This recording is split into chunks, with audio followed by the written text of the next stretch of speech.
I had spent my entire life searching for the truth, or at least that's what I told myself. As a scientist, I prided myself on logic, reason, and evidence. Faith? That was nothing more than a relic of the past, a desperate attempt by humanity to explain what it didn't understand. I had no patience for superstition, no interest in outdated religious doctrines. For years, I built my career on dismantling the idea of an afterlife. Consciousness, I argued, was nothing more than an emergent property of the brain, neurons firing, synapses connecting, electrical impulses dancing in the dark. And when the brain stopped, so did everything else. I became a respected figure in academic circles, a sought-after speaker at universities, conferences, and scientific panels. My lectures were packed with eager students, professors, and skeptics alike, all nodding along as I exposed the so-called spiritual world for the comforting illusion that it was. That night, the debate was held in a grand lecture hall at Cambridge, filled with intellectuals, researchers, and philosophers. My opponent, an older theologian named Father Elias Turner, was calm and composed, his hands resting neatly on the table as he listened to my arguments. I was in my element, dismantling centuries of religious belief with carefully curated studies and neurological data. I spoke of near-death experiences as nothing more than oxygen deprivation, of miraculous visions as simple misfirings of the brain. The idea of an afterlife is not only irrational, I declared, pacing in front of the audience. It's dangerous. It encourages people to live in delusion, to reject science, to place their faith in stories instead of facts. Father Turner smiled slightly, his expression unreadable. "Dr. Hall," he said after a moment, his voice steady, almost gentle, "you speak of delusions, but have you ever truly considered the alternative? Have you ever asked yourself, what if you're wrong?" The question annoyed me. I had heard it countless times before. "I don't need to," I replied confidently, "because I already know the truth." The audience applauded. I shook Turner's hand, feeling a quiet satisfaction in knowing I had won yet another debate. Later that night, as I returned home, something felt off. A weight settled in my chest, something deep and pressing. I ignored it. Hours later, as I lay in bed, it struck again, a sharp, searing pain spreading down my arm, squeezing my lungs. I gasped, trying to sit up, but my body wouldn't obey. My vision blurred. My limbs went numb. The last thing I heard was the faint sound of my own heart stopping, and then nothing. But I was still there. I expected nothingness. A void. The final flicker of consciousness before fading into oblivion. But I was still there. At first I thought I was dreaming. My senses felt strange, both dulled and heightened at the same time. The air was thick, though I wasn't breathing. The silence was absolute, yet I could feel something humming beneath it, like an unseen vibration running through existence itself. I was standing, but there was no ground beneath me. The world around me was vast and endless, stretching into nothing, in all directions. The space itself felt unnatural, not dark, not light, just an expanse of something I couldn't understand. I turned, searching for something, anything familiar. Then I saw it, a gate. It towered over me, impossibly large, radiating a brilliance I couldn't comprehend. It wasn't just light, it was presence, a force that pressed against me without touching me. It was neither gold nor silver, neither metal nor stone, and yet it was more real than anything I had ever encountered.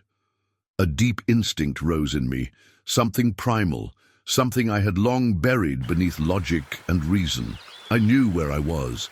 I tried to take a step forward, but my body, or whatever form I had, wouldn't move.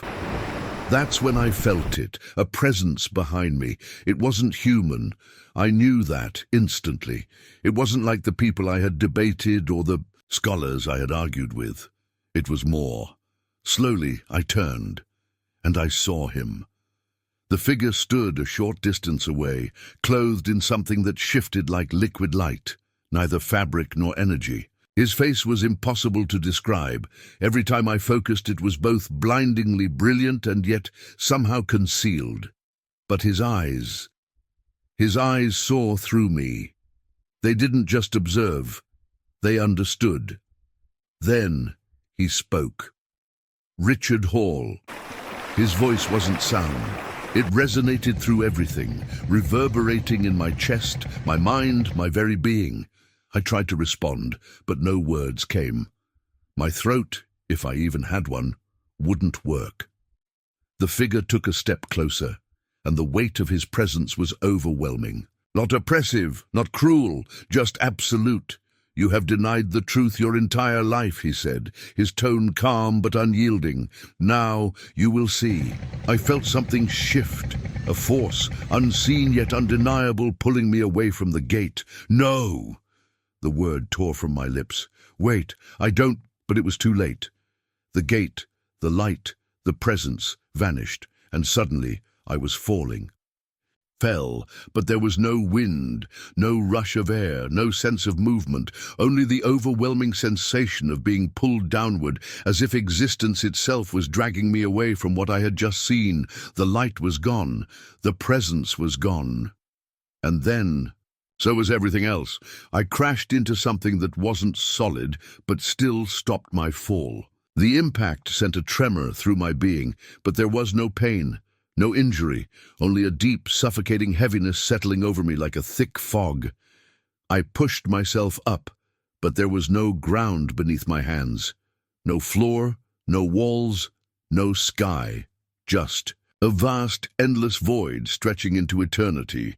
But it wasn't empty, it was absent. There was no warmth, no cold, no time, no space. Just absence. As if I had been removed from reality itself. Then came the whispers. They slithered through the darkness, soft at first, like echoes carried on a distant wind. But there was no wind here. There was nothing here. And yet the voices surrounded me, pressing against me from all sides. I turned in circles, my breathing ragged, though I wasn't even sure if I was breathing. The voices grew louder, rising into a chaotic, overlapping cacophony of murmurs, sobs, desperate pleas. Then I saw them. Figures emerging from the darkness, dozens, hundreds. But they weren't people. Not anymore. Their forms shifted like distorted shadows, outlines of human figures that had lost their substance. Their faces, if they could still be called that, were frozen in expressions of torment, yet their mouths did not move. The cries did not come from them, they came from everywhere. I took a step back, but there was nowhere to go. The void stretched endlessly, then one of the figures turned toward me, and I felt it, not just its presence, but its emptiness, a hollowness beyond comprehension. A complete and utter disconnection from everything good, everything real. That was when I understood.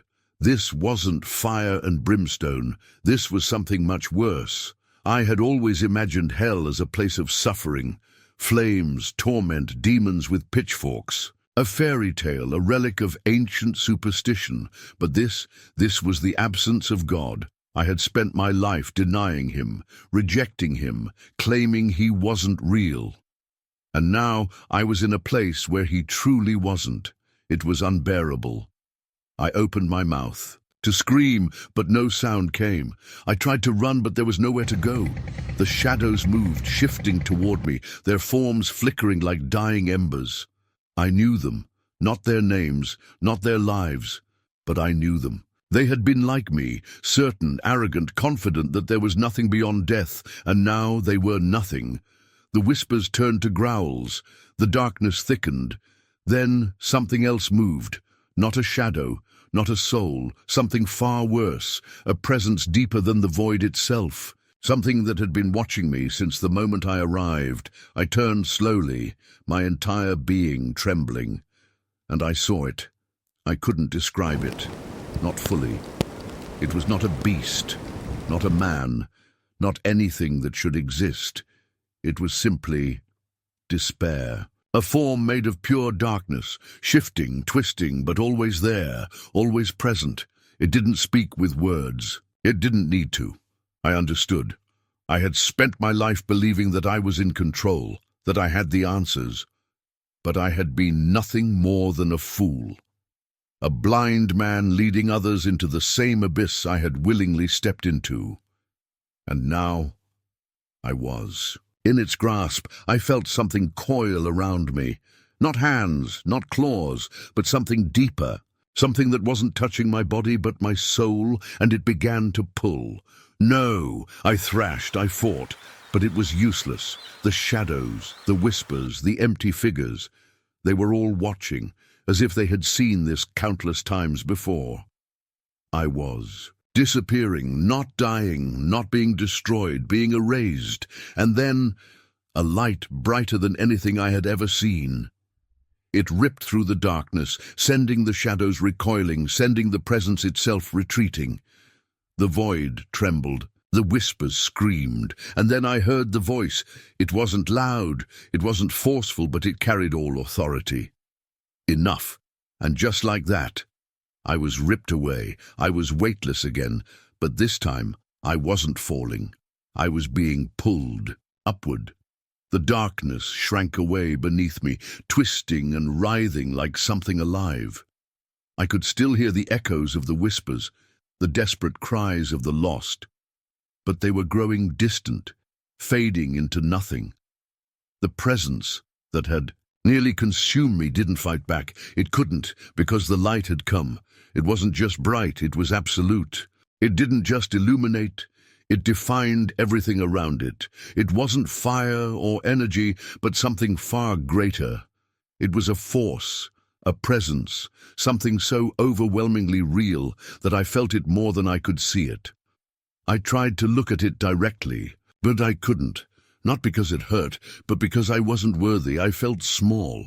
Smaller than I had ever felt in my life, and yet at the same time I felt seen. I didn't need to ask what or who this was. I knew. Then, a voice, not a whisper, not a thought, a voice that shook through my very being. Richard Hall. It wasn't a question. It wasn't a demand. It was simply knowing. I tried to speak, but my words wouldn't form, not out of fear, but because what could I say? What excuse could I possibly give? The weight of truth crushed down on me. I had spent my entire life denying this. I had mocked those who believed, reduced faith to a childish fantasy. I had stood before audiences, debating, dismantling the idea of God as if I understood anything. And now I stood before him. I felt his presence wrap around me, but there was no anger, no condemnation, only truth. You have spent your life searching for answers. A wave of memories washed over me. Every book I had studied, every experiment, every lecture. I had thought I was chasing truth. I had told myself that knowledge was my highest pursuit, but I had never truly sought the real answer. I had ignored the signs, the moments, the questions I could never fully explain. I had silenced the doubts that crept in late at night, the quiet voice deep inside me that had whispered, "What if you're wrong?" And now, here I was. A man who had spent his life demanding evidence, standing in the presence of the very thing I had refused to believe in. Tears burned my eyes. I wasn't supposed to be here. I wasn't supposed to have this chance, and yet here I was. Richard Hall, do you still deny me? The question cut through me like a blade. I had spent decades arguing against this moment. I had built my entire identity on rejecting what stood before me now. What was I supposed to do? I dropped to my knees, not because I was forced to, but because I couldn't stand in front of him. For the first time in my existence, I felt what I truly was. A man, a creation, a soul that had been blind, and I knew with every fiber of my being that I had no defense, no argument, no debate left to win. I lowered my head. I was wrong. Silence. The presence didn't move, didn't shift. It simply was. Then, another wave of memories, but these were not my own. I saw moments I had ignored. The Christian friend in university who had tried to talk to me. The elderly woman on a train who had once handed me a Bible. The student who had questioned me after a lecture, asking if I had ever doubted my beliefs. I saw my own life through different eyes. And for the first time, I saw how many times God had reached for me, and how many times I had turned away. I sobbed. The weight of it all was unbearable. "Why?" I whispered. "Why would you still give me a chance?" The presence didn't answer with words. Instead, I felt something else. Love. Not the fragile human love I had known. Not admiration, not acceptance, not tolerance. Something deeper, unshakable, undeniable, undeserved. I had rejected him, denied him, laughed at the idea of him, and still, he was here. Still, he offered me a choice. "You were never mine, Richard." "But you can be," I didn't hesitate. Yes, a single word, but it shattered everything. The weight lifted. The darkness was gone, and suddenly I was falling again. But this time it wasn't into emptiness. It was back into life. I gasped. Air burned in my lungs like fire, my chest heaving violently as if I had been drowning and had just broken through the surface. My body convulsed, every nerve screaming back to life. A deafening beeping filled my ears. Voices shouted, hands pressed against my skin, adjusting tubes, wires, monitors. I was back. Fluorescent hospital lights flickered above me. Too bright, too harsh. My vision blurred, my mind still reeling, trapped between two realities, what I had just seen and where I was now. "He's stabilizing," someone said.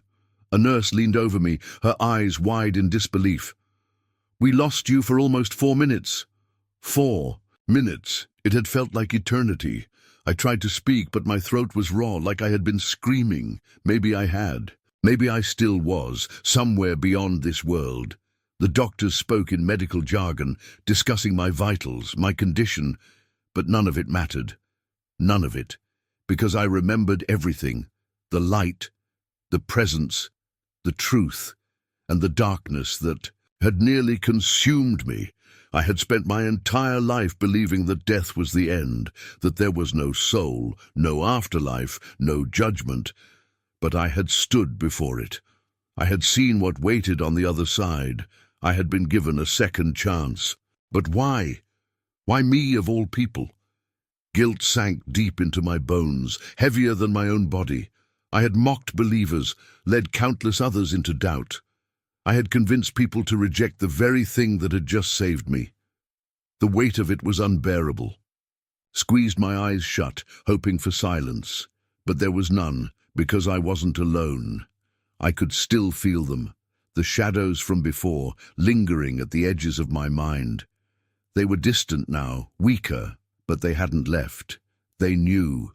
They knew. I had seen the truth, and they weren't going to let me go so easily.